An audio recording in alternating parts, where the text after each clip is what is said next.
ඔයා හිතන්නේ තිරුවල්ලුවර්ද හරි විෂ්ණු ශර්මන් පඬිවරයාද හරි? බලන්නකෝ මේ ශ්ලෝකය. ව්‍යා කීර්ණ කේශර කරාල මුකා මෘගේන්ද්‍රා නාගාශ්ච භූරි මදරාජි විරාජමාන මේදා විනාශ්ච පුරුෂාං සමරේෂු සූරං ස්ත්‍රී සන්නිධම් පරමකා පුරුෂා භවಂತಿ.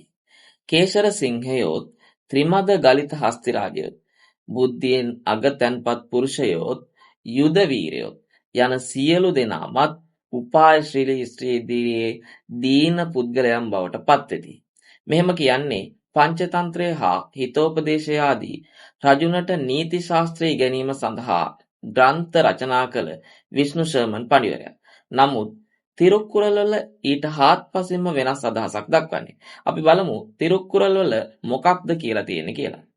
பொது நலத்தார் புல் நலம் நோயார் මදි නලත්තින් මාණ්ඩ අරිවිනර්.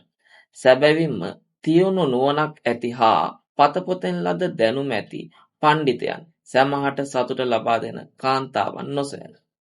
දැන් අපිට හිතා ගන්න බැරි තිරුක්කුරල් කතුවරයාද නිවැරදි එහෙමත් නැත්නම් විෂ්ණු ශර්මන් පඬිවරයාද නිවැරදි කියලා. ඒක තීරණය කරන්න ඕනේ ඔයාලා. කමෙන්ට් කරන්න ඔයාලගේ අදහස.